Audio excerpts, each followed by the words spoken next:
nanti kasihan juga yang di rumah kalau pakai apa ini karena suaranya juga jadi nggak jelas. Jadi ya sudah saya putuskan pakai Zoom murni gitu ya. Jadi nggak pakai bantuan ini kamera dari UMG ini. Oke teman-teman, jadi sesuai dengan yang dulu pernah kita diskusikan di pertemuan pertama gitu ya. Em, Offline-nya itu kalau kita ada simulasi, ada praktikum, itu baru kita offline. Karena dengan eh, apa namanya, dengan offline harapannya nanti bisa langsung respon, bisa langsung tanya jawab kalau yang kurang clear, kurang jelas gitu ya. Karena ya kalau praktikum memang harus intens komunikasinya gitu. Terutama nanti kalau yang praktikum yang agak agak berat ya, yang anjab, misalnya SKP, PKP itu butuh komunikasi yang lebih intens. Kalau yang ini insya Allah enggak sih, enggak terlalu berat kalau yang pertama gitu. Yang ini yang perencanaan SDM. Gitu. Jadi itu tujuannya dan harapannya juga teman-teman sudah apa namanya sudah lihat sama pelajari materi yang dibikin Mbak Helen minggu kemarin gitu ya karena konsepnya itu ya minggu kemarin itu sementara hari ini kita simulasikan gitu ya jadi kita coba belajar bagaimana sih merencanakan SD. Sekali lagi dulu juga pernah saya sampaikan di awal kuliah kalau teman-teman masih ingat bahwa mata kuliah ini didesain agar nanti ketika teman-teman ada di posisi manajer itu bisa mengelola pegawai yang kalian miliki gitu ya. Um, karena ya sekali lagi bahwa gak selamanya dong jadi staff terus gitu kan, harusnya ya naik lah posisinya. Dan dulu juga sudah saya sampaikan bahwa level manajer kalau di pemerintahan daerah misalnya gitu ya, itu ya paling nggak kepala dinas atau ya turun sedikit ya sekretarisnya lah. Ya. Harapannya kan teman-teman sampai di sana. Nah, begitu sampai di posisi itu, eh, kalian harus memanage pegawai yang dimiliki. Dari proses perencanaan, nanti rekrutmen, seleksi, kemudian pengembangannya, evaluasi. Gitu. Yuk, sekarang kita perencanaan. Nanti biar materinya di-share sama Mbak Helen lewat ini aja ya, apa di TV ini. Eh, bukan ini materinya. Di full aja Mbak Hel. Di full apa namanya biar nah ini Mas Cahyo yang kelihatan malah nggak gerak-gerak lagi itu foto atau apa itu foto itu Mas Cahyo tidur ini jangan-jangan nggak gerak sama sekali nggak respon ya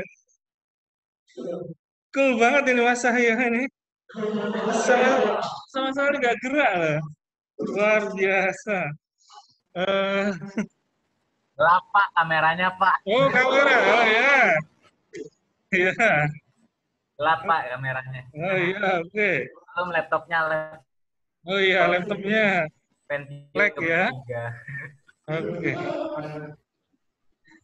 oke Iya oke Pak. ya jadi perencanaannya em, ada beberapa paling nggak tiga hal yang ingin saya tekankan ke teman-teman ketika melakukan perencanaan besok gitu ya perencanaan SDM dan sekali lagi ini kalau kalian belum lihat videonya Mbak Helen mungkin mungkin bingung ini nanti jadi eh, ini direkam juga kok jadi misalnya hari ini pun kalian merasa kurang clear nanti bisa bisa lihat video dulu jadi biar nyambung dengan materi simulasi hari ini.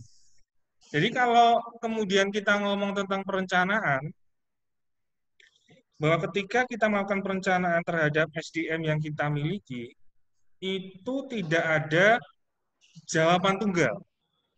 Jadi maksud saya, bisa jadi perencanaan yang dilakukan oleh si A dengan perencanaan yang dilakukan oleh si B dengan SDM yang sama ya, itu bisa beda, gitu loh. Yang penting itu adalah bahwa alasan di balik pembuatan keputusan perencanaan itu harus logis, harus bisa diterima dengan akal sehat gitu ya. Jadi contoh simpelnya misalnya, kalau yang dibutuhkan cuma penambahan satu pegawai, ya jangan dong dijawab kemudian butuh 5 pegawai. Yang 4 buat apa? Itu loh maksud saya. Itu ya. Jadi em, ini tidak ada jawaban tunggal. Nanti nanti bisa bisa jadi jawaban teman-teman yang ada di kelas itu bisa bisa beda dengan jawaban teman-teman yang online dari rumah gitu ya. Meskipun jawabannya beda, bisa jadi dua-duanya benar karena sama-sama logis argumentasinya. Jadi itu yang tolong teman-teman harus ngerti dulu. Jadi kalau kemudian nanti kok beda ya jawabannya, nggak masalah. Ini perencanaan. Simpelnya gini saja. Kalau teman-teman rumah saya misalnya, rumah saya timurnya persis UMY sini, ke arah timur sana ya, sekitar 5 kilo dari UMY sini, persis itu. Kalau saya mau merencanakan berangkat ke UMY, saya bisa memilih lewat ring road, lebih cepat, gitu ya. Atau saya juga bisa langsung aja terobos kampung-kampung, jadi lurus gitu. Itu kan sebuah pilihan toh, dan sama-sama bisa diterima kan. Kalau lewat ring road berarti lebih cepat mungkin, tapi kalau lewat kampung jarak yang ditempuh itu lebih pendek, tetapi nggak bisa ngebut gitu kan karena terobos-terobos kampung gitu loh. Nanti kalau ngebut ya bencut gitu kan, bisa ditimbuk batu sama orang-orang kampung. Nggak salah toh dua-duanya gitu loh. Tinggal pilih yang mana, mau lewat ring road yang lebih cepat atau lewat kampung nyantai. Kalau lewat ring road jalannya muter, kalau lewat kampung jalannya lurus gitu. Itu dua pilihan gitu kan. Jadi itu maksud saya. Jadi eh, ini tidak ada jawaban tunggal. Jadi nanti apa yang disampaikan oleh teman-teman kalau itu logis ya nggak masalah. Dan ini kenapa kursinya aku bunyi kerenggat-kerengit gitu ya? Nggak enak banget ya. Iya ya. Tapi lebih enak nggak pakai yang sayap gitu. Karena badan saya bulat gitu ya. Nggak enak nanti kalau gerak-gerak gitu kan. Terkendala itu ada apa itu sayapnya itu. Eh, iya, pilihan yang logis kan? Daripada saya nggak enak. Yo, kalau badan kalian kan langsing-langsing. Kalau saya kan sudah membulat kan. Eh, Oke ya, itu ya sudah ngerti ya. Itu yang tolong teman-teman tekankan dulu. Terus yang kedua, realnya, realnya itu teman-teman itu harus menguasai banyak tools dalam tata kelola SDM sebelum bisa melakukan perencanaan. Realnya ya. Jadi nanti sebenarnya teman-teman itu harus bisa anjab dulu, harus bisa ABK, harus bisa AKD, analisis kebutuhan diklat, harus menguasai SKP PKP terlebih dahulu. Karena semua data itu dibutuhkan. Jadi eh, hasil anjabnya pegawai kita, hasil apa ABK-nya pegawai kita, hasil ADK-nya, AKD pegawai kita, sama hasil SKP-nya pegawai kita itu kita butuhkan sebagai basis datanya dan harus kita olah. Jadi dengan kata lain, teman-teman itu harus bikin tabel kayak gini. Ini tabel seperti ini itu tidak datang ujuk-ujuk ke meja kalian, tiba-tiba hadir. Oh, ini loh Pak, data pegawai Anda kayak gini. Oh, enggak, itu tugas kita sebagai ya bisa sih nyuruh orang gitu kan, manajer. Nyuruh staff ya, tolong dong dibikinin, itu bisa sih. Cuma konsep pemikirannya itu harus muncul dari kita gitu. Bukan bukan staff yang diminta untuk mikir gitu ya. Jadi harus kita sendiri yang melakukan analisa. Nah, ini keputusan dilematis sih. Jadi perencanaan SDM itu sebenarnya dulu pas desain mata kuliah ini mau saya taruh di depan atau di belakang gitu. Karena sebenarnya harus menguasai Anjab dan kawan-kawannya dulu, baru bisa melakukan perencanaan. Cuma eh, kalau materi perencanaan kok ditaruh di belakang, gitu kan? Perencanaan kan biasanya di depan, gitu kan? Kalau di belakang penyesalan kan bisa gitu kan? Makanya sudahlah ditaruh di depan.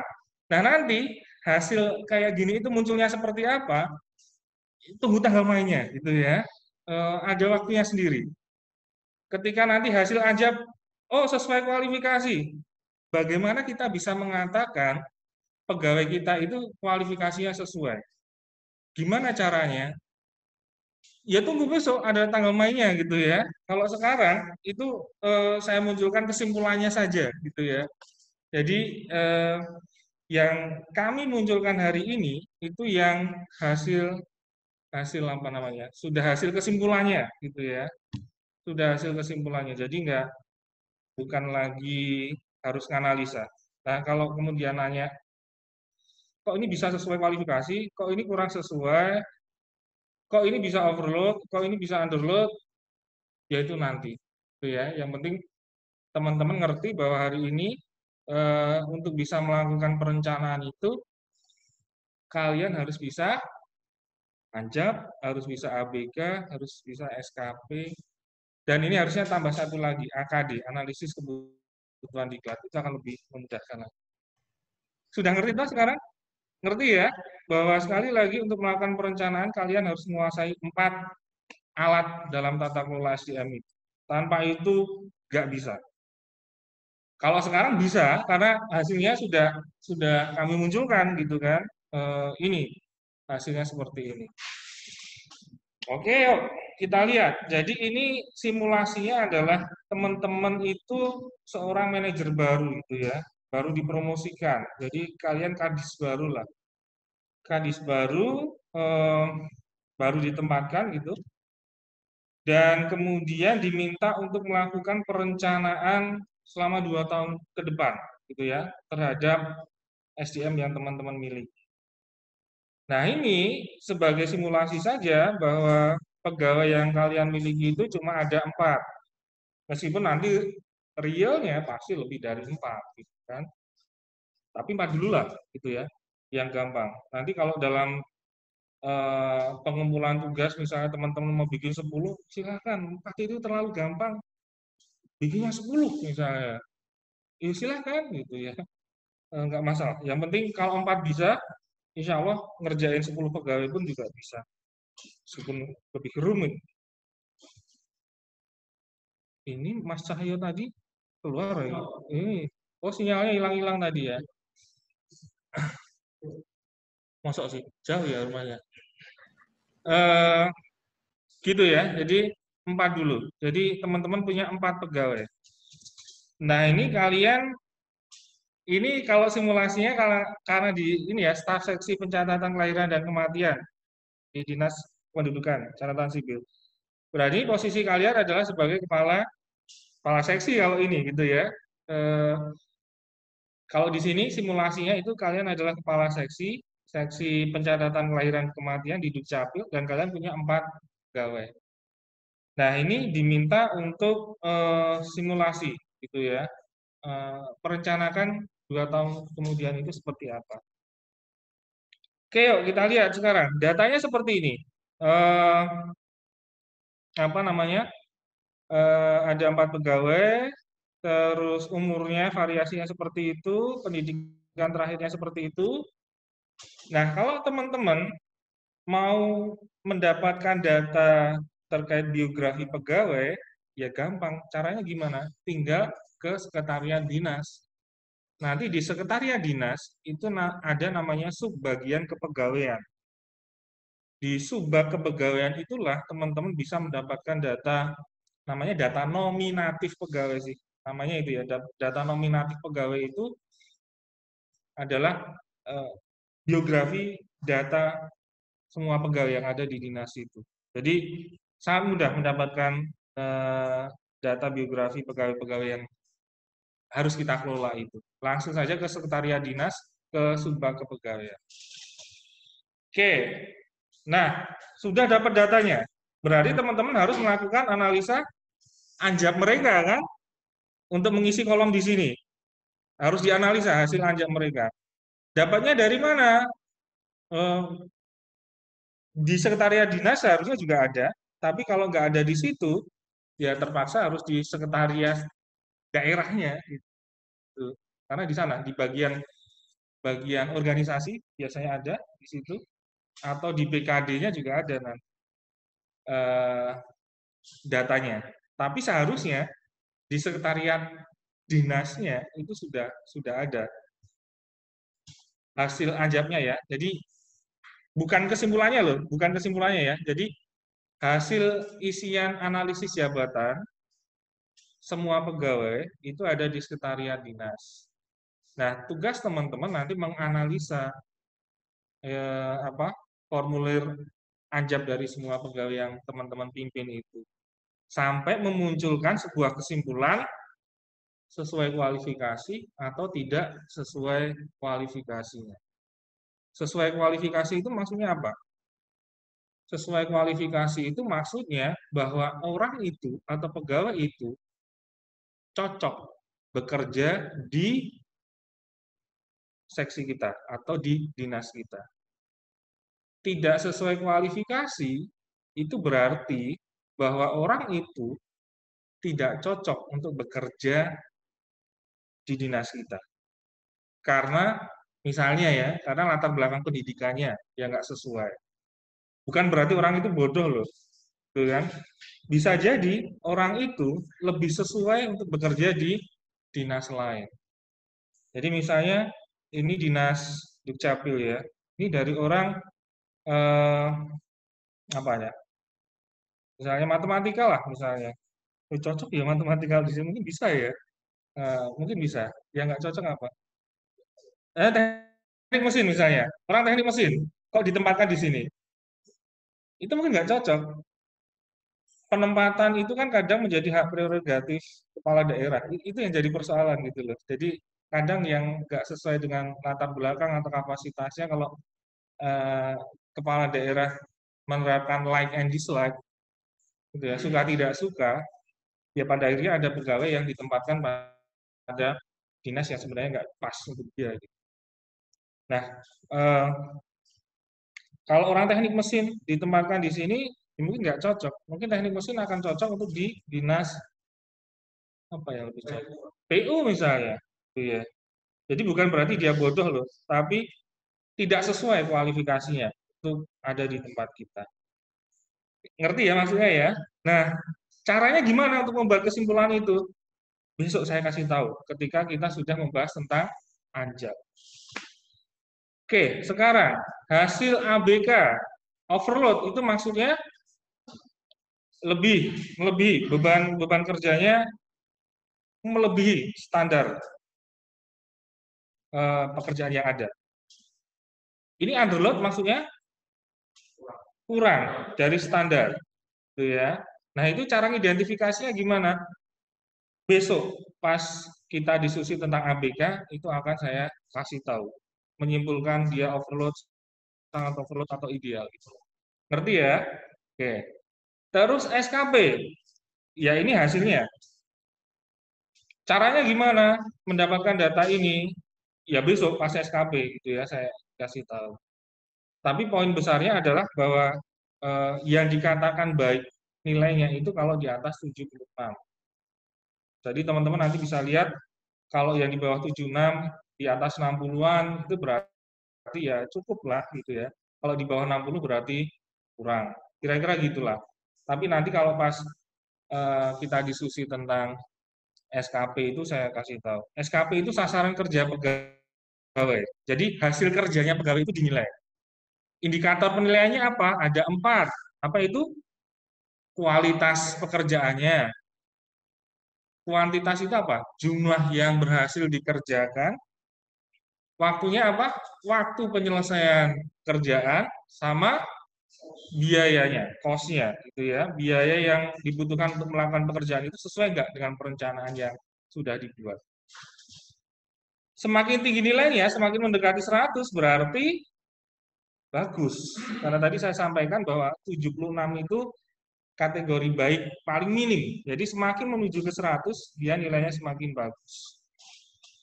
Terus ada lagi ditambah di sini sebenarnya teman-teman butuh data AKD, analisis kebutuhan diklat. Tapi di sini nggak saya munculkan biar teman-teman berpikir dulu lah nanti. Karena kalau AKD dimunculkan di sini nanti lebih mudah ngerjain soalnya gitu. Jadi enggak saya munculkan dulu biar apa namanya teman-teman lebih berpikir lebih dalam dulu. AKD itu tujuannya untuk memetakan sebenarnya si A itu butuh pendidikan dan pelatihan apa sih? Itu bisa dengan AKD. Kena gitu loh. Bisa akurat.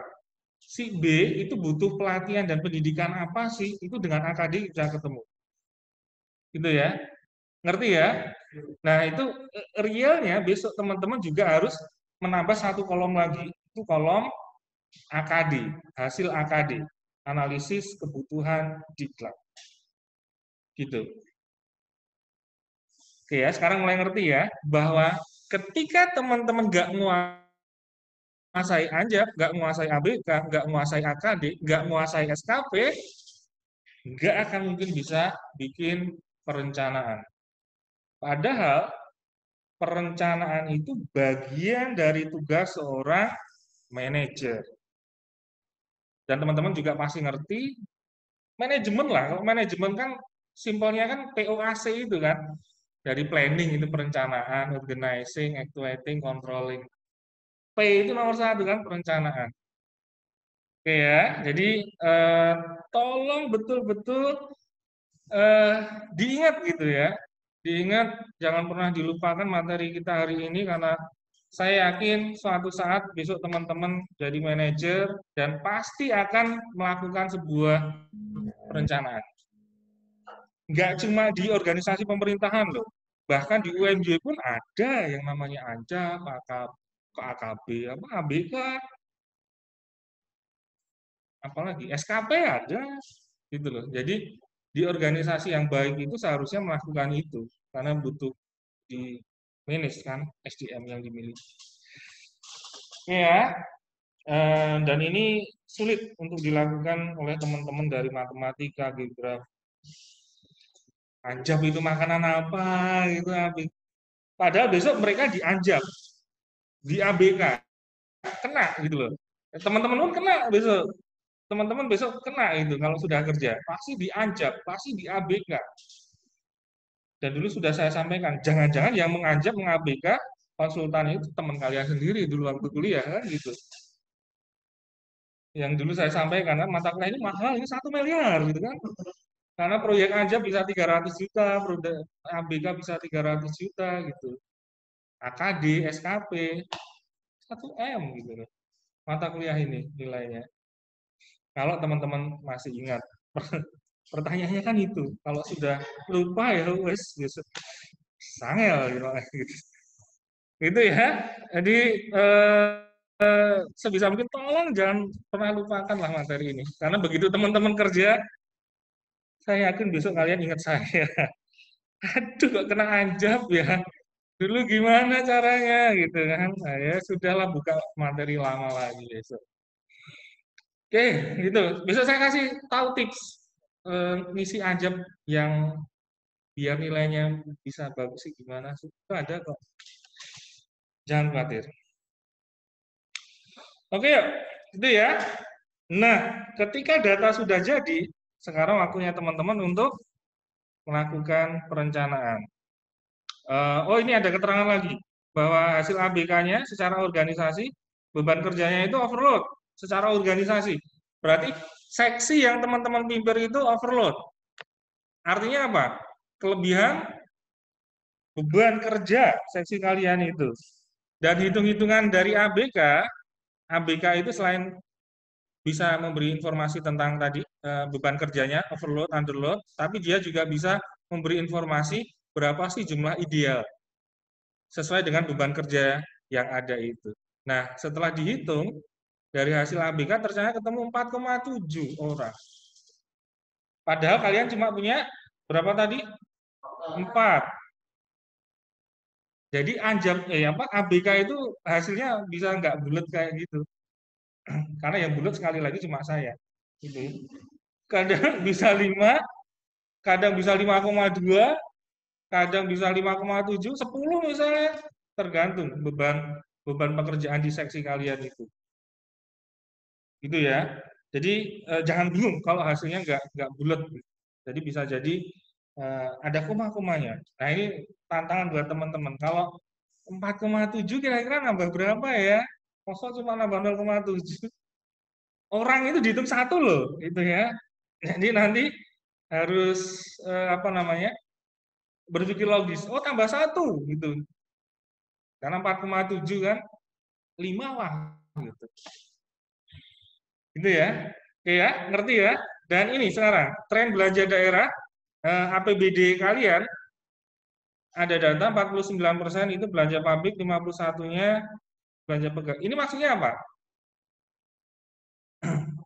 Jadi APBD itu secara umum pengeluarannya itu ada dua. Ada yang namanya belanja pabrik. Belanja pabrik itu maksudnya adalah APBD, anggaran APBD yang dikeluarkan untuk kepentingan masyarakat. Bangun jalan, bangun puskesmas. Ini pokoknya untuk masyarakat, gitu ya. Sementara ada satu lagi pengeluaran namanya belanja pegawai. Belanja pegawai itu maksudnya adalah pengeluaran dari APBD yang dipakai untuk kepentingan internal birokrasi. Bisa untuk apa saja? Gaji, ATK, mobil dinas, dan kawan-kawannya. Pokoknya yang untuk kepentingan internal mereka sendiri.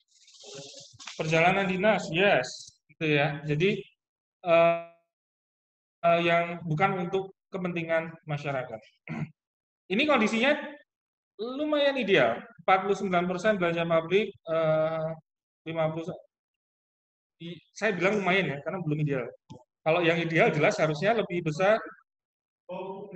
Iya, harusnya. Idealnya ya lebih banyak untuk publik. Itu masalah di negara kita, Mas. Karena ASN ya jumlahnya terlalu banyak di negara kita ini. Dan realnya lagi, kalau teman-teman nanti cermati ya, cari data di Google misalnya, sangat jarang yang kemudian belanja pegawainya itu cuma 51. Biasanya sampai 60, 65. Dan belanja pabriknya itu cuma 35, 40. Oke, itu kondisi real di negara kita. Oke, dan saya yakin Mbak Ellen kemarin juga sudah menjelaskan kalau angka belanja pegawainya sudah menyentuh angka 55% ke atas, itu menjadi sangat sulit bagi daerah itu untuk melakukan rekrutmen ASN baru.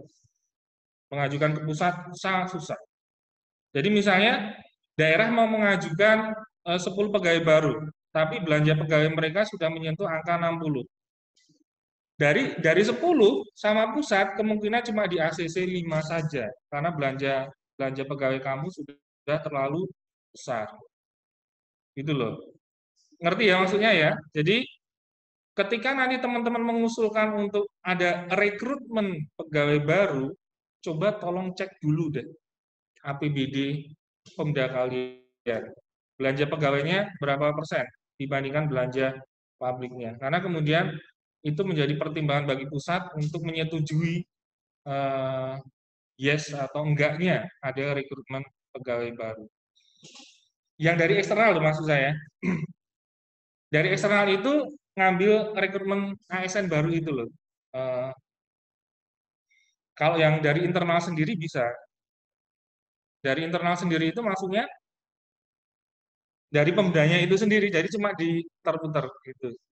Jadi misalnya seksi kalian yang kalian pimpin ini kurang satu pegawai misalnya, terus kalian minta ke BKD, ngajukan ke BKD, BKD dan pimpinan daerah setuju. Oke, yuk ini ada orang dari dinas A nggak cocok di sana, yuk pindah aja ke tempat kamu.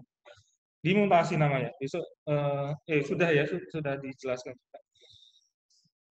Mekanisme itu nggak perlu memperhatikan persentase belanja publik pegawai, karena kan masih di internal Pemda itu sendiri. Bisa diikuti ya sampai di sini ya. Jadi ini tolong dipertimbangkan juga nanti ketika bikin opsi perencanaan, mau ngambil berapa pegawai. Nah, pegawai yang diambil itu dari apa? Luar atau cuma dari internal saja. Hmm.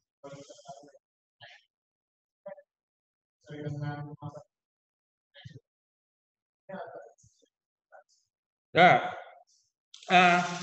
jadi ini nanti kalau bahas anjab ya Mas. Jadi kan hasil anjab itu kan di rumah dengar nggak ya tadi ya? Mas apa Mas? Mas Abi nanya apa untuk rekrutmen PNS baru itu sesuai kebutuhan atau nunggu kalau pensiun, itu ya. Nah itu nanti di anjab Mas. Jadi anjab itu kan namanya analisis jabatan. Analisis jabatan. Jadi yang dianalisis itu jabatannya, posisinya, gitu ya, posisinya. Nanti dari anjab itu akan ketahuan apakah ada posisi yang kosong, nggak diduduki oleh pegawai dengan alasan tertentu. Misalnya dia jadi pidana, meninggal dunia, atau karena hal-hal yang lain. Nah, karena kalau kosongnya karena hal itu dan prosentase belanja pegawai masih cukup rendah, kita bisa Mas mengusulkan tanpa harus menunggu pensiun, gitu loh. Karena yang apa posisi jabatan itu nggak ada yang menduduki, padahal harus segera diisi. Nah itu bisa eksternal, bisa internal, tergantung ada orangnya nggak di internal. Karena kadang kan jangan-jangan nggak ada, gitu kan? Kalau ada ya bisa. Cara untuk mengetahui ada atau enggaknya ya dari Anjab, karena dari Anjab nanti akan ketahuan. Ini kualifikasi seperti ini tuh cocoknya di dinas mana sih? Itu loh. Itu ketahuan dari Anjab. Besok teman-teman pasti ngerti kalau kita sudah diskusi Anjab. Tapi sekali lagi kita ngomong dalam konteks administrasi publik ya, murni. Kenapa saya ngomong kayak gitu? Karena kalau sudah ada intervensi politik, ini yang kita diskusikan selama satu semester nanti itu bisa nggak jalan sama sekali. Itu ya. Jadi sekali lagi, ini kita ngomong dalam konteks administrasi publik. Gitu. Karena ini mata kuliahnya mata kuliah administrasi publik. Kalau ngomong politik, sudahlah, apa itu anjab itu nanti bisa jadi cuma formalitas, gitu ya. Harusnya di dinas A, kalau kepala daerah nggak suka, pindah, gitu loh. Ada 1000 alasan yang bisa dipakai, karena itu ya itu bisa kita diskusikan ya. Karena posisi politik itu ada di atas birokrasi. Birokrasi itu bawahnya politik. Itu persoalannya kan di situ. Besok kita diskusikan. Gitu ya Mas ya. Atau kosongnya karena mau ada yang pensiun. Nah itu juga bisa. Jadi artinya jawabannya kontekstual Mas. Bisa sesuai kebutuhan, bisa kalau ada yang mau pensiun. Dan dua data itu hanya ketahuan kalau ada anjab. Gitu. Dan pemerintah pusat juga mensyaratkan kalau mau mengajukan PNS baru itu harus ada data anjab dan ABK untuk hitung-hitungan ilmiah. Karena anjab itu memberi informasi tentang kualifikasi orang yang dibutuhkan, ABK memberi informasi jumlahnya berapa. Jadi nggak bisa dipisahkan anjab sama ABK itu. Dia harus dua-duanya dilakukan. Oke, ada lagi? Sudah ya? Yuk, sekarang kita rencanakan. 2 tahun ke depan, ada 4 perencanaan. Masa depan, keseimbangan, rekrutmen, dan terakhir pengembangan. Ini ya, 4 ini ya. Yang nggak ngerti, ya buka videonya Mbak Ellen lagi gitu. Karena kemarin sudah diwanti-wanti sama Mbak Ellen kan. Kalau nggak buka video itu, bingung hari ini, tenang. Rangapusi aku. Saya ngomong bahasa Jawa sekarang malah. Agak bingung nanti kalau nggak buka videonya. Jadi harus urutannya itu harus videonya Mbak Ellen kemarin baru hari ini. Yuk, singkatnya perencanaan yang A ya. Perencanaan yang pertama, perencanaan kebutuhan masa depan. Perencanaan kebutuhan masa depan itu terbagi dua. Merencanakan kualitas atau kualifikasi pegawai kita 2 tahun ke depan, dan merencanakan kuantitas pegawai kita. Oke ya, sekali lagi, perencanaan kebutuhan masa depan itu terbagi dua. Jadi kita harus merencanakan kualitas pegawai. Yang kedua apa tadi? Merencanakan jumlahnya, kuantitasnya. Sekarang kita cek berdasarkan data di tabel di atas ini. Oke ya. Ini enak saya dibantu Mbak Ellen. Nanti siang Mbak Ellen nggak bisa bantu. Ya, ngisi seminar dia. Apa iki? Harus ngomong apa aku? Kualitas dulu ya. Kualitas, Kuantitas. Kualitasnya dulu yuk, kita rencanakan. Jadi selama 2 tahun ke depan, kita identifikasi bagaimana keadaan pegawai kita dari aspek kualitas gitu ya. Caranya gimana? Tinggal lihat saja hasil analisa dari Anjab. Sekali lagi ya, kalau ingin tahu kualifikasi atau kualitas pegawai kita lihat hasil Anjab mereka. Kita akan tahu. Yuk, artinya kita lihat hasil analisa Anjab. Bapak Rizky, sesuai kualifikasinya. Ibu Meriam, kualifikasi pendidikannya kurang sesuai ternyata, dan dia butuh pelatihan. Pak Joni, sesuai kualifikasinya. Pak Petrus, sesuai kualifikasi. Oke ya, sekali lagi narik kesimpulannya, tunggu tanggal mainnya besok. Pokoknya teman-teman, sekarang hasilnya kayak gini kesimpulannya. Di videonya Mbak Ellen juga sudah dijelaskan, kalau ada pegawai yang kualifikasinya kurang pas, maka ada 2 treatment yang bisa kita lakukan. Ada 2 opsi yang bisa kita lakukan. Opsi pertama apa? Jika pegawai kita dirasakan masih bisa ditingkatkan kualitasnya, masih produktif, maka treatmentnya adalah kita kasih saja pelatihan dan pendidikan yang sesuai. Jadi dengan pendidikan dan pelatihan yang sesuai, harapannya kualifikasinya akan naik. Gitu. Tapi yang teman-teman harus perhatikan adalah harus mampu membuat argumentasi bahwa oh si A itu masih bisa ini di-upgrade. Oh si B itu sudah nggak bisa. Jadi harus bisa mengidentifikasi itu. Nah, indikatornya apa? Oh, indikator masih bisa di-upgrade itu salah satunya, oh latar belakang pendidikannya ini sudah sesuai kok. Oh, dia masih produktif kok. Produktif itu ya di bawah berapa sih? 50 ya, 40 lah, di bawah 40. Saya tahun ini 40 tahun, sudah tua saya ya. Terus apa lagi? Produktif, latar belakang pendidikan sesuai, terus hasil kerjaannya masih relatif bagus misalnya. Kan itu bisa jadi indikator bahwa pegawai ini, yuk coba kita kasih pendidikan dan pelatihan yang sesuai. Harapannya apa? Akan meningkat, gitu loh. Ngerti ya? Jadi kita pertahankan pegawai kita itu karena kita berharap dia bisa di-upgrade. Jadi nanti 2 tahun ke depan dia qualified karena sudah dikasih treatment yang baik.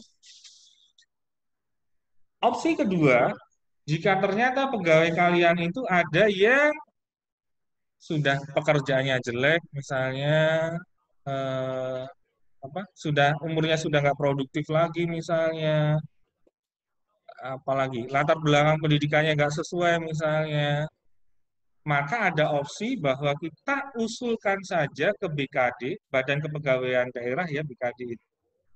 Jadi kalau kita mengusulkan eh, pegawai mau dipindahkan itu kita mengusulkan ke BKD. Kita usulkan saja ke BKD bahwa pegawai B ini diminta untuk dimutasikan sesuai dengan kualifikasi yang dia miliki. Jadi diserahkan ke BKD. Kalau kita merasa bahwa pegawai kita itu sudah nggak bisa di-upgrade lagi dengan berbagai indikator tadi ya, sudah nggak produktif, pekerjaannya nggak bagus, latar belakang pendidikannya beda misalnya. Oke, sudah ngerti ya? Yuk, sekarang tugas teman-teman. Dari 4 pegawai ini, kira-kira yang bermasalah terkait dengan kualifikasinya yang mana? Karena kalau yang sudah sesuai, ya sudah biarkan. Kalau sudah sesuai berarti orang itu cocok kan bekerja di kantor kita. Yang kira-kira butuh dikasih treatment, yang mana? Cuma gini, benar. Cuma cara menganalisanya jangan hanya melihat hasil anjap saja. Tolong perhatikan data yang lainnya karena itu bisa saling mempengaruhi itu. Oke, itu pancingan saya ya. Nanti biar teman-teman yang menganalisa. Oke, yuk, kasih kesempatan yang di mana dulu ya? Yuk, yang di rumah dulu lah. Yuk, yang di rumah. Siapa yang mau partisipasi? Silahkan identifikasi menurut teman-teman pegawai mana yang itu butuh dikasih treatment. Dan treatmentnya apa? Yuk, yang di rumah.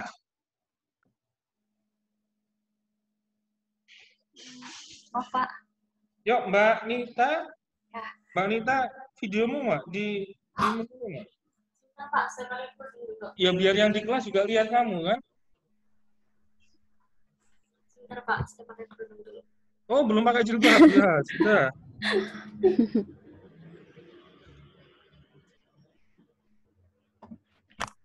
Sudah mandi belum, Mbak? Sudah kan? Sudah mandi belum? Belum juga, Pak. Oh, belum juga. Ya sudah, nggak apa-apa ya. Nggak masalah kok kalau online. Pak. Ya. Ini tapi saya nggak apa-apa ya, Pak. Ini menurut visanya saya.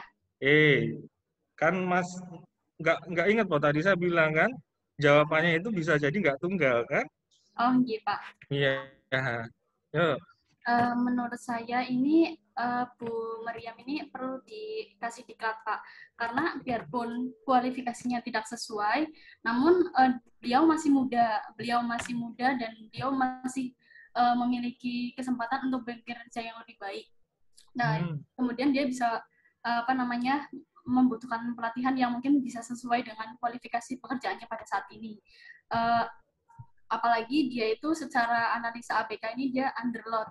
Itu artinya dia tidak terlalu terbebani oleh pekerjaan yang berat, sehingga apabila dia diberi diklat, mungkin diklatnya tidak terlalu berat karena sesuai dengan bebannya juga tidak terlalu berat seperti itu, Pak.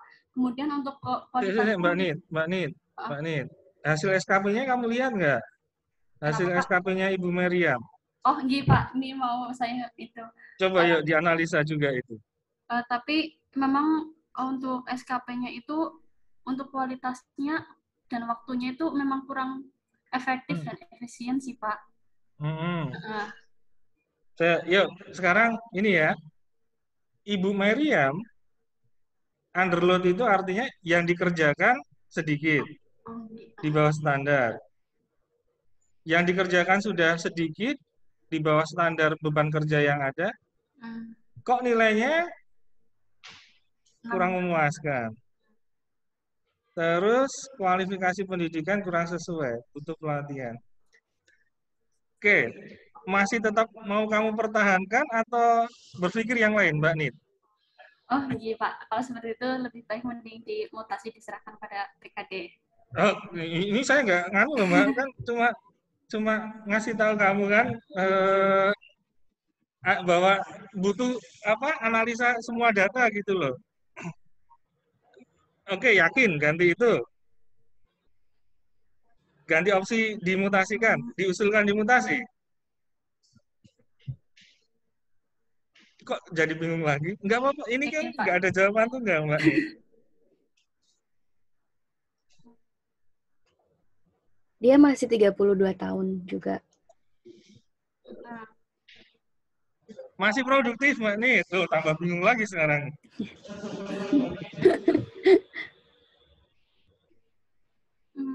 mungkin bisa Pak, menurut saya mungkin masih bisa dipertahankan, tapi diberi waktu mungkin Pak, diberi tenggat waktu, katakanlah kita lihat beberapa tahun atau beberapa bulan seperti apa seperti itu Pak. Mungkin nanti dianjab selanjutnya apabila tidak ada perkembangan mungkin bisa diserahkan pada PKD seperti itu Pak menurut saya. Oke, nah itu salah satu jawaban yang saya inginkan, Mbak Nit. Jadi kalau ingin mempertahankan, bikin argumentasi dan tidak lanjutnya nanti seperti apa gitu ya. Jadi jangan terpengaruh dengan saya gitu loh. Karena yang penting itu kan argumentasi logis yang dibangun. Tapi bisa jadi nanti ya ada manajer lain di kelas ini misalnya, yang di kelas misalnya mengatakan diusulkan dimutasi. Asal jawabannya logis, ya bisa saja kan? Karena sekali lagi ngomong perencanaan, nggak ada jawaban enggak, gitu ya. Yang penting jawabannya logis. Kalau dari jawaban Mbak Nit tadi, oke, kalau saya misalnya ya orang BKD, kalau saya orang BKD, eh, bisa saya terima kok gitu loh. Mau oke, mau dipertahankan, oke. Yuk, Baik, lagi terima Mbak kasih. Nit, yang mana? Oh sudah, yang lain Oh, nggak ada. oh iya Pak, Pak. kalau masih boleh Pak. Oh masih, oh yuk, oh Mas Tri yuk gantian ya, ya boleh lah. Ya Mbak Nit udah dulu ya. Ya Mas Tri sekarang. Kalau menurut saya Bu Meriam ini dipindahkan Pak, diserahkan ke itu. Alasannya tuh kenapa? Karena dari hasil analisanya itu underload. Terus hasil analisa SKP-nya juga masih kurang. Nah, jadi yang unggul dari Bu Meriam ini cuma di umurnya. Jadi 2:1 lebih ke arah kurangnya, Pak. 2-nya itu kurang, 1-nya itu keunggulannya, yaitu umur. Jadi menurut saya nggak bisa dipertahankan. Oke. Oke ya, Mas Tri. Itu Mbak Nit, ada jawaban lain kan? Beda kan? Nah, jawaban Mas Tri itu juga logis menurut saya gitu. Dan kalau kemudian teman-teman tanya ke saya, kalau teman-teman tanya ke saya, Pak Aung pilih mana? Mempertahankan atau mengusulkan dimutasi? Kalau saya lebih ke Mas Tri gitu ya. Ini enggak, ini bukan berarti jawabannya Mbak Nita salah loh. Mbak Nita tadi bisa berargumentasi bahwa diberi waktu selama setahun ke depan misalnya atau berapa tadi ya, tahun ke depan kalau ada ajab lagi ternyata masihnya kurang bagus baru dimutasi. Itu bisa menurut saya juga bisa diterima gitu. Jadi memberi kesempatan terlebih dahulu kepada Bu Mariam untuk bisa dikasih treatment dulu, diberi kesempatan kalau masih produktif, gitu kan? Itu juga logis, gitu kan? Gitu loh. Tapi jawaban Mas Tri, kalau saya juga bisa menerima dan bahkan tadi saya menyampaikan kan bahwa saya lebih ke Mas Tri gitu. Kalau diminta memilih, gitu kan, bahwa oke masih produktif, tetapi wong di usaha produktif saja underload, SKP-nya jelek kok, gitu loh. Itu argumentasi saya gitu ya. Jadi bahwa seharusnya kalau usia produktif yang dikerjakan sedikit, tolong dong performnya bagus gitu kan. Kok nggak bisa perform bagus, oh ternyata kualifikasi pendidikannya memang nggak sesuai. Dan pendidikan terakhir pun, mohon maaf, masih SMA misalnya. oke lebih baik saya cari orang lain lagi. Dengan asumsi bahwa nanti di BKD ada orang yang cocok. Itu kalau saya ya, argumentasi saya. Tapi bisa jadi argumentasi orang lain juga beda. Yang paling penting sekali lagi, eh, apa namanya, argumentasinya logis. Dan keputusan yang teman-teman buat, yang teman-teman putuskan itu tadi, itu akan berpengaruh kepada perencanaan yang lainnya nanti. Jadi antara yang dimutasi atau yang dipertahankan itu menjadi beda nanti. Bedanya di mana? Kalau kita usulkan dimutasi, berarti kita kehilangan satu pegawai kan? Berarti nanti nambahnya beda dong dengan yang kalau tetap kita pertahankan. Kalau kita pertahankan berarti kita tetap punya 4, tapi kalau kita usulkan dimutasi berarti kita cuma punya 3. Padahal yang dibutuhkan 4,7 kan hitung-hitungannya. Nah, berpengaruh kan terhadap keputusan selanjutnya nanti. Oke, yuk. Sekarang yang di kelas ya, coba dicek. Yang di kelas sekarang, kalau menurut teman-teman yang di kelas, yang butuh dikasih treatment yang mana?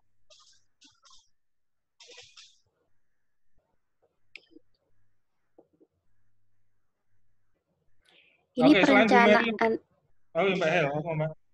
Ya, tadi Pak Awan juga mau menyampaikan ini perencanaan untuk 2 tahun ke depan. Artinya apa namanya, tidak melulu yang dicermati itu hanya satu bagian yang kualifikasi pendidikannya kurang sesuai, walaupun kita tadi bicara soal anjab soal kualitas ya. Kualitas itu kan tadi Pak Awang juga sudah menyampaikan bahwa hasil analisa jabatan itu juga maksudnya jadi penentu gitu. Nah, sekali lagi ketika 2 tahun ke depan, jadi kan ini kan tadi soalnya ya 2 tahun ke depan bukan sekarang gitu. Jadi 2 tahun ke depan itu coba dicermati dari semua pegawainya, bukan hanya yang kurang kualifikasi saja. Itu pertama. Sama yang kedua tadi mungkin tambahannya, teman-teman bisa mengkaitkan dengan kondisi situasi ke depan. Misalnya kan ini kan di staf seksi pencatatan kelahiran dan kematian. Nah, teman-teman bisa lihat juga tupoksi dari staf seksi ini ngapain aja sih gitu. Jadi kedua tahun ke depan itu perubahan apa yang akan terjadi? Misalnya ketika kita bicara soal IT, kita bicara soal kondisi situasi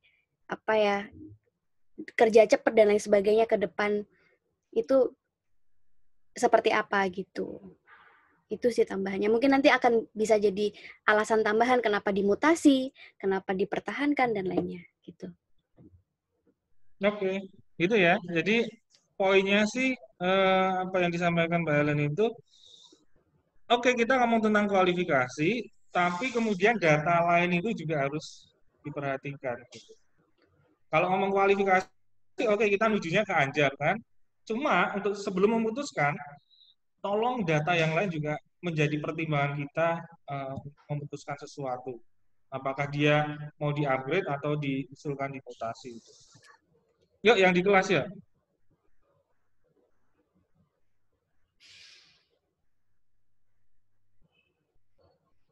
Yuk, Mas Abi ya.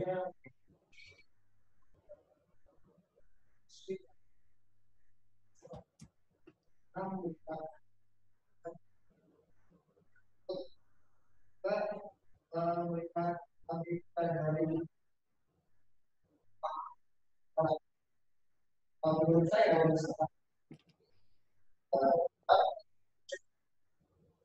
kalau nanti juga menempati jabatan, ABK-nya bisa ideal.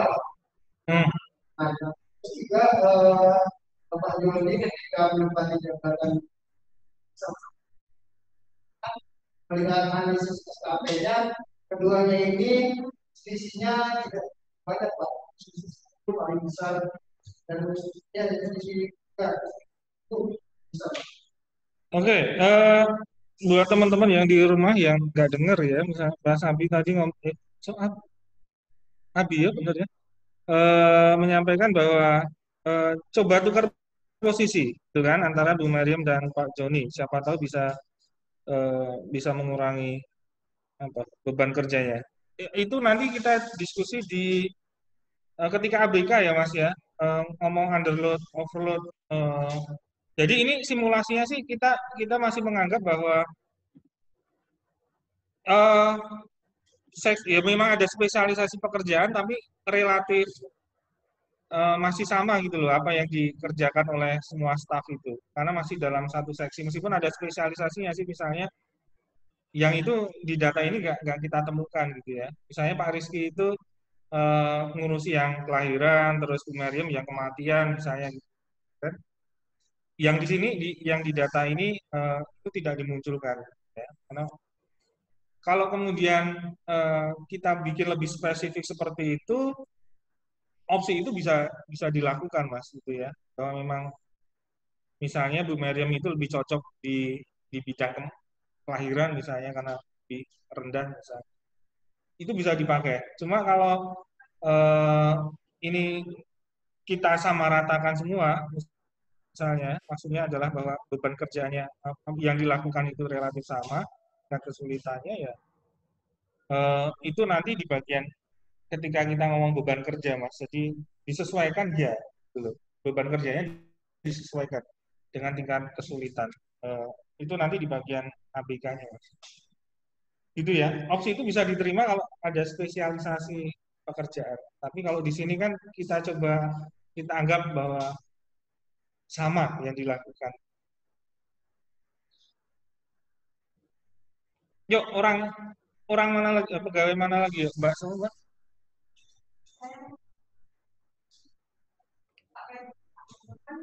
hmm. Yuk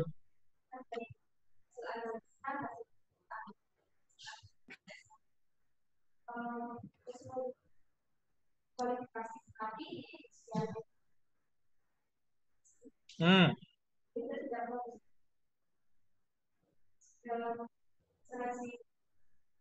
Oke. Oke ya, jadi pertanyaannya itu kan ada di 2 tahun ke depan. Nah, yang teman-teman harus nanti ditulis eh, apa di tugas perencanaan itu adalah kapan keputusan itu mau dilaksanakan. Itu juga penting, itu ya. Jadi misalnya tadi usulan Mas Tri tadi eh, mau dimutasikan, gitu kan?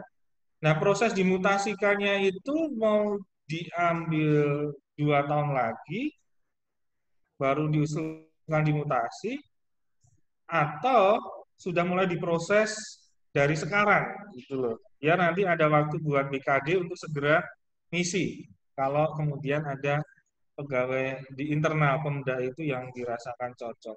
Nah, yang disampaikan Mbak Soma, Mbak Dewi, Mbak Nelly, Bapak Petrus, gitu ya teman-teman yang di rumah ya, Pak Nelly mengatakan Pak Petrus itu butuh dikasih treatment karena 2 tahun lagi mau pensiun. Nah, yang jadi pertanyaan juga Mbak Nelly nanti, eh, 2 tahun lagi baru diganti atau sekarang diusulkan dimutasi langsung diganti orang lain. Nah, itu kan beda lagi. Ngerti nggak maksudnya? Karena tinggal 2 tahun lagi kan, dan Mbak Nelly menganggap bahwa Pak Petrus itu sudahlah, karena sudah dianggap nggak produktif, diusulkan dimutasi sekarang saja, biar diganti BKD tahun ini juga,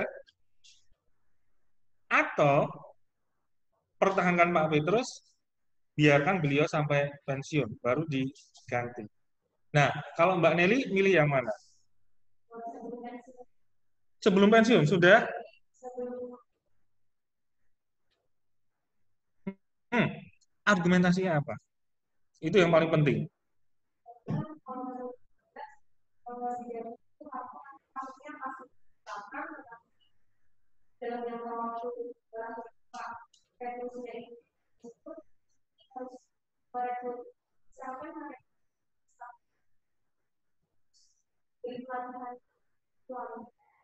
Iya, jelas itu kan. Rekrutmen pegawai baru itu pasti membutuhkan proses pelatihan. Terutama kalau itu yang eksternal loh, Mbak. Cuma kan kalau yang internal dan dia sudah punya pengalaman kerja, ternyata kualifikasinya cocok, itu nggak lama. Jadi keunggulan Mbak Erin kemarin pasti juga sudah menyampaikan, kan? Keunggulan rekrutmen internal itu nggak perlu banyak ngasih pelatihan, karena sudah ngerti iklim birokrasi itu seperti apa. Itu yang jadi itu perlu dipertimbangkan ya. Jadi Mbak Nelly mengambil keputusan eh, apa mau diganti sekarang itu ya argumentasinya harus kuat juga. Kira-kira kalau diganti sekarang argumentasi yang mendukung yang mana gitu, karena dia sesuai kualifikasinya, kerjaannya juga ideal sesuai standar, terus Nilai hasil SKP-nya SKP-nya juga bagus. Cuma satu aja sih, kurang dikit banget. Yuk, Mbak sama Mbak. Mbak Safira, yuk. Hmm. Hmm.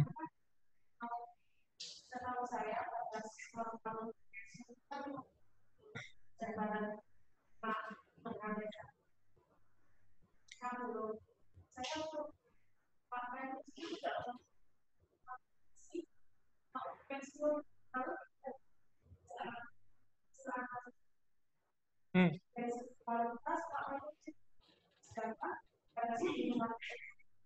Hmm. Oke. Dari Mbak Safira memperkuat lagi karena ya yang harus diperhatikan memang usia batas pensiun itu kan ada berbagai macam gitu ya. Dan itu kalau dalam kondisi tertentu masih bisa diusulkan untuk diperpanjang lagi. Yaitu mengambil keputusan apakah kemudian dilakukan sekarang atau nanti itu butuh argumentasi yang kuat. Dan yang disampaikan Mbak Safira tadi bahwa memang seharusnya sudah pensiun gitu ya sekarang dan harus segera diganti. Cuma memang harus kita cek juga sih eh, yang perlu kita perhatikan karena ada beberapa posisi jabatan tertentu yang bisa sampai ke 60 kan kalau memang dirasakan apa dia masih dibutuhkan argumentasi itu ya karena masih dibutuhkan bisa sampai di situ. Nah, kalau kalau saya lebih ke menunggu beliau selesai sih. Kalau saya ya lebih menunggu sampai beliau selesai karena pertimbangannya ya itu karena masih standar sesuai kualifikasi dan SKP-nya pun yang di bawah baik itu cuma satu dan itu pun 75. Itu kalau argumentasi saya gitu. Jadi eh, masih saya pertahankan sampai beliau nanti selesai diputuskan untuk pensiun baru cari yang penggantinya gitu ya. Rekrutmen internal. Kalau kita sekarang lebih ke internal terlebih dahulu karena lebih cepat proses mendapatkannya dan tidak butuh banyak pelatihan. Kalau ada, gitu ya. Kalau nggak ada baru ya eksternal. Eksternal pun kalau masih memiliki kemungkinan karena belanja pegawainya kalau terlalu tinggi juga semua bisa. Oke, oke nggak masalah Mbak, gitu ya. Jadi punya argumentasi yang bisa diterima juga. Oke, sudah? Sudah ngerti ya sekarang ya. Jadi nanti di bagian analisa yang pertama ini, yang terkait kebutuhan masa depan, yang A, jadi yang apa? Yang kualifikasi, yang kualitas. Teman-teman bikin narasi, bikin penjelasan. Siapa saja pegawai yang butuh dikasih treatment. Karena teman-teman menganggap kualifikasinya itu butuh penyesuaian untuk kerja di seksi yang kita pimpin. Jadi yang jawabannya seperti tadi itu, Bapak A, Bapak C gitu. Alasannya bla bla bla bla bla bla. Sudah ngerti cara jawabnya? Dan itu berpengaruh ya antara yang mau dimutasi atau dipertahankan. Karena sekarang kita masuk ke bagian Yang B masih yang kebutuhan masa depan ya. Bagian B-nya itu adalah bagian yang kuantitas kan, yang jumlahnya. Yuk nambah berapa? Kalau misalnya, oke 2 tahun lagi Pak Petrus pensiun, berarti kita cuma tinggal punya 3. Sementara Bu Meriam, oke kalau Bu Meriam masih dipertahankan, berarti nambah berapa? 2. Kalau Bu Meriam dimutasi, berarti kita nambahnya 3 ya. Oke, bisa seperti itu argumentasinya. Kalau kemudian, oke, coba saya tantang, misalnya ternyata belanja pegawainya terlalu tinggi misalnya, sudah 60% misalnya. Yang akan teman-teman lakukan seperti apa? Kalau misalnya Bu Meriam diusulkan dipindahkan, Pak Petrus pensiun, tetap nambah 3 atau bisa bertahan dengan 2? Nambah 2.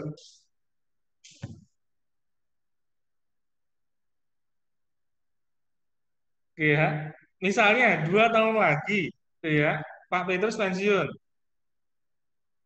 Ibu Meriam diusulkan untuk dimutasi. Berarti teman-teman cuma tinggal punya 2. Terus kalau ada pertanyaan, kalau cuma boleh nambah 2 lagi, berarti pada akhirnya teman-teman punya 4 pegawai. Kira-kira apa yang akan teman-teman lakukan sebagai seorang manajer? Kalau kondisinya memaksa seperti itu.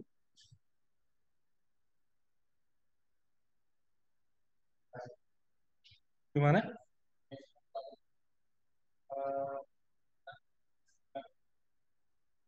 Hah? Maksudnya gimana?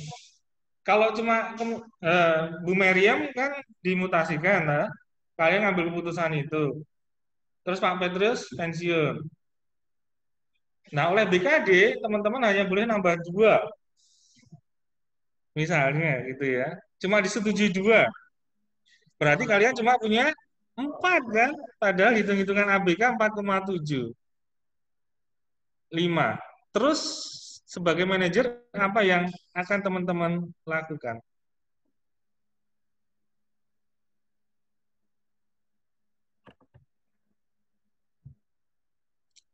Itu misalnya jawaban BKD atas nama efisiensi misalnya. Bisa jadi loh, karena beban belanja pegawai sudah 60% misalnya, 2 tahun lagi. Maaf Pak, izin bertanya. No, yuk. Saya bertanya, kamu nanya juga, Mbak. Yuk. Itu saya butuh penjelasan.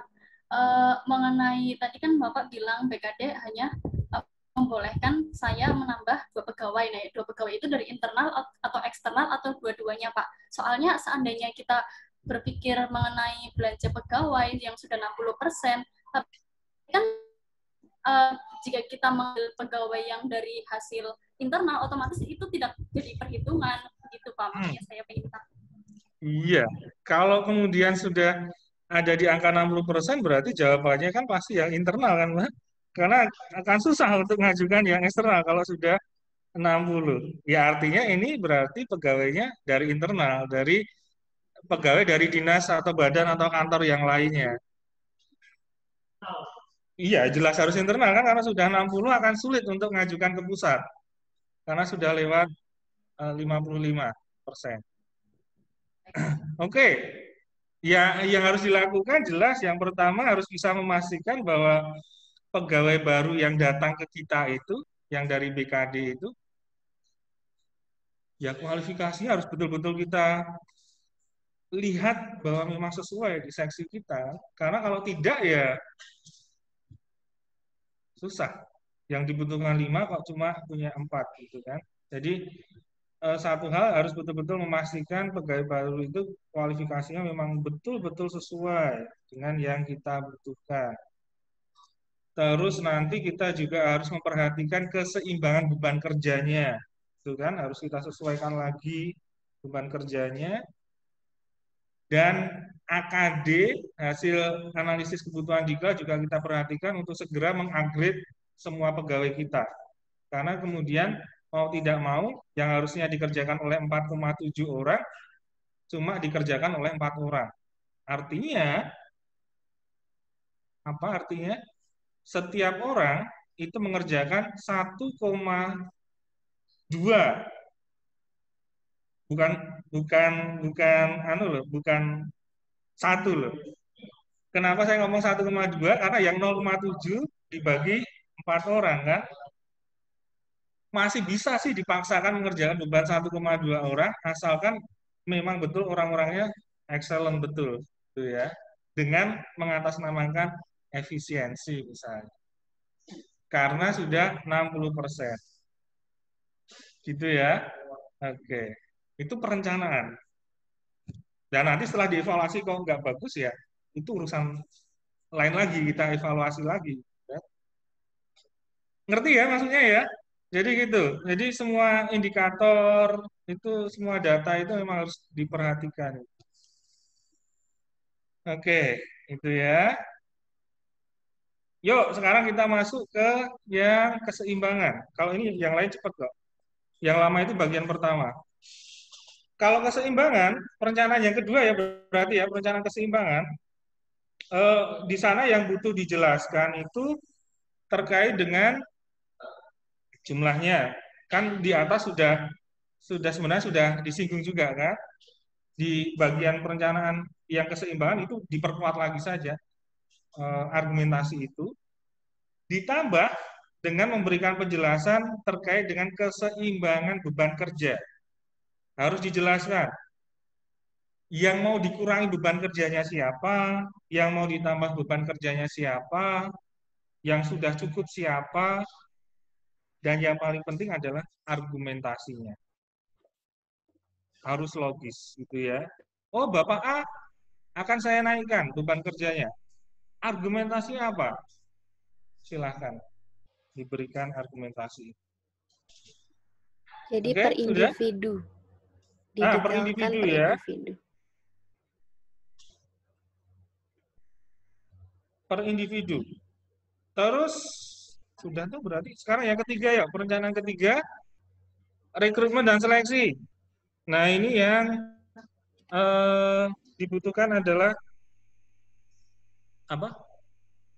Iya, memperkuat apa yang sudah disampaikan di perencanaan pertama tadi. Kualitasnya, kualifikasinya seperti apa saja, yang detail gitu ya.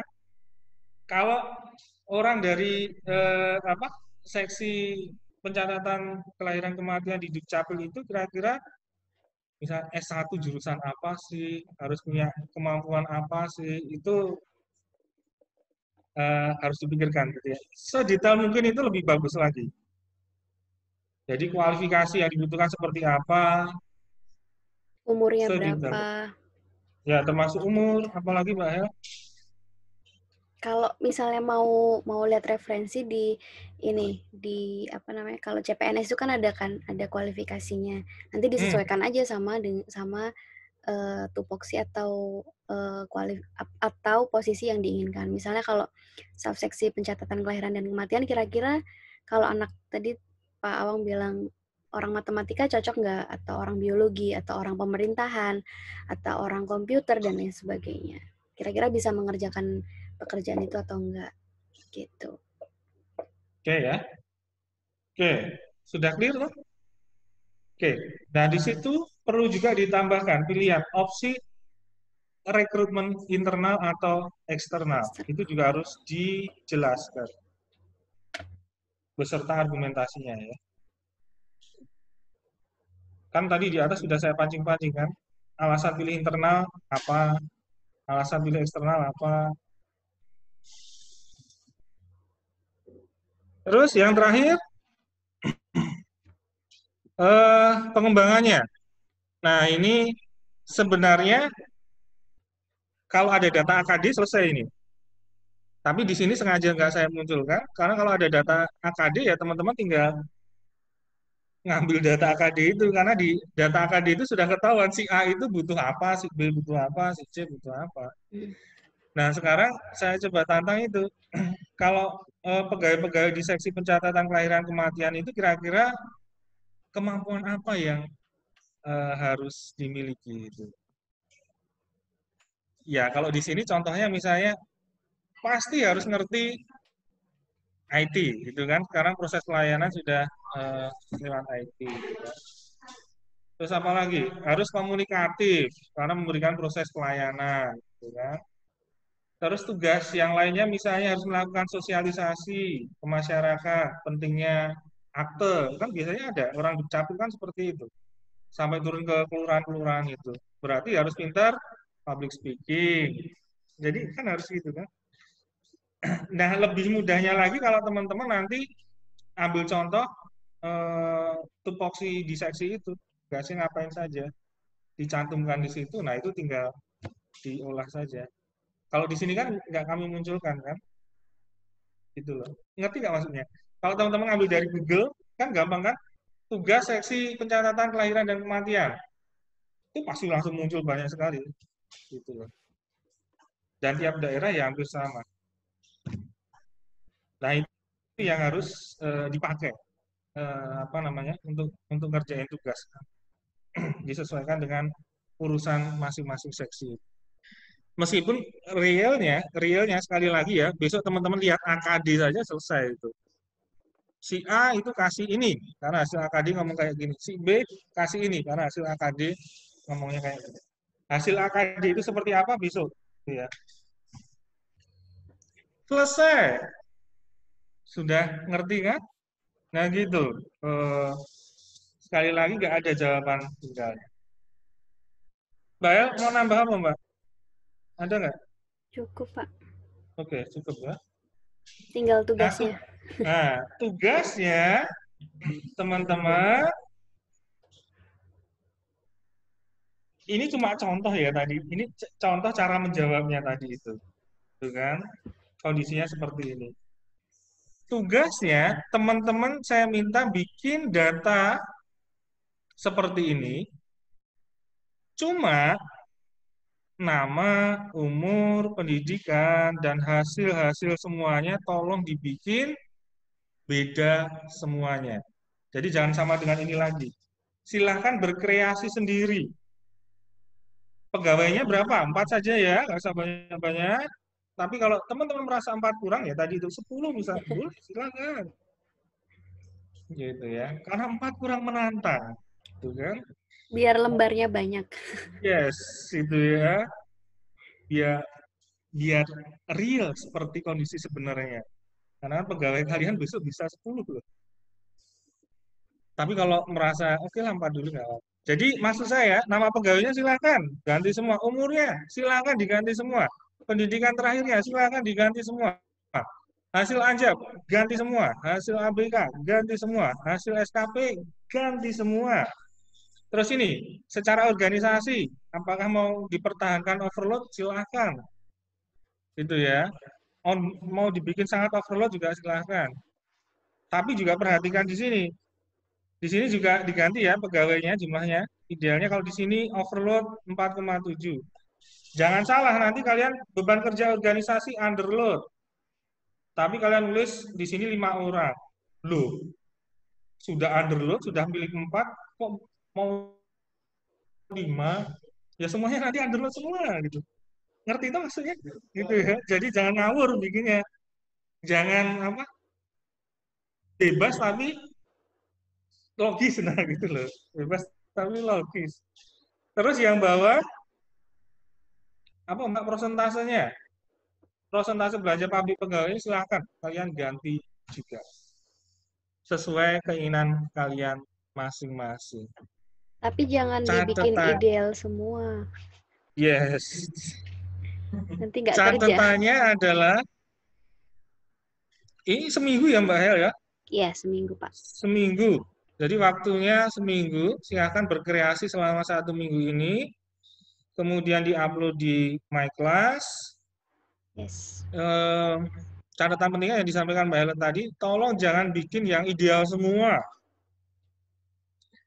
Nah kalau udah ideal semua ya ngapain gitu kan, misalnya usianya produktif semua, ABK-nya ideal semua, SKP-nya di atas 80 semua. Nah, terus kalian mengerjain apa gitu? sudah pas semua. Dan itu impossible di Ah, realnya, di nggak, kenyataan nggak mungkin. realnya nggak mungkin akan ada seperti itu. Pasti dinamika itu terjadi. Ya.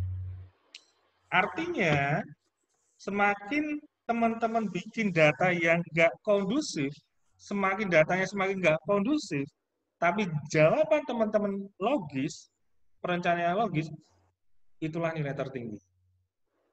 Ngerti ya? Jadi bikin situasi yang nggak enak, yang kacau situasinya. Tapi ternyata teman-teman bisa bikin perencanaan, bisa merencanakan dengan jawaban yang logis. Itu excellent.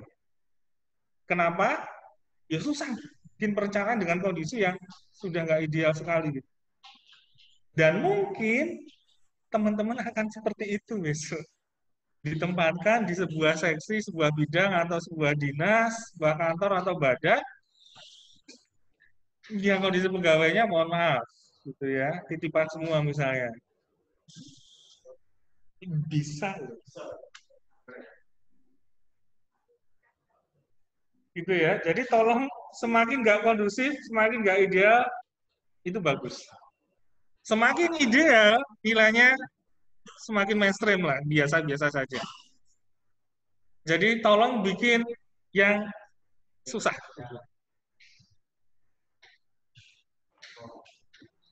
Ada pertanyaan? Ada Pak, Ya, ya. saya mau nanya. Oh, ya sudah di rumah dulu ya Mas Tri ya. Ini Pak, saya masih agak bingung dengan yang poin apa yang bagian B perencanaan keseimbangan itu. Nah, semisalkan tadi di bagian perencanaan kebutuhan masa depan itu Ibu Meriam kan dipindahkan Pak.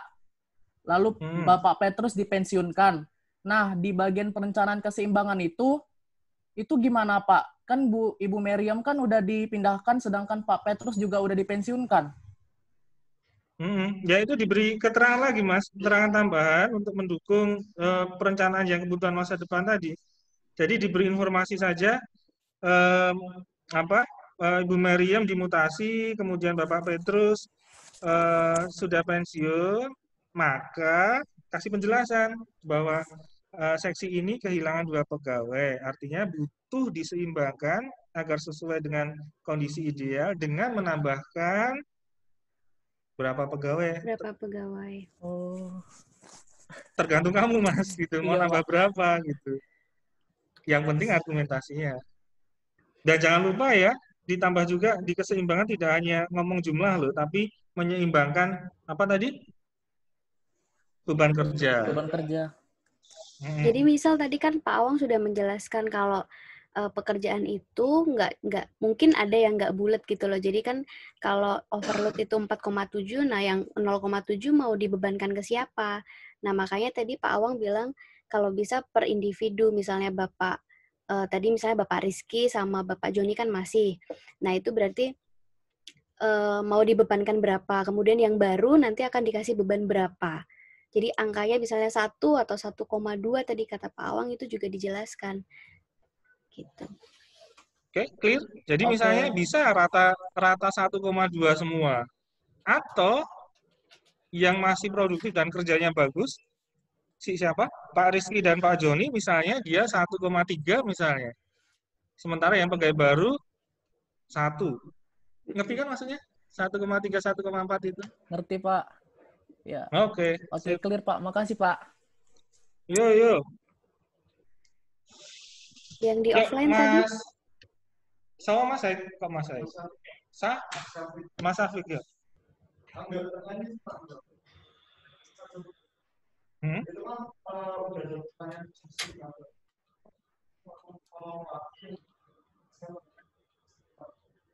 Ya, benar. Ini ya, Mas Safik, Mas Safik menanyakan buat teman-teman di rumah ya, cara pengerjaannya gimana?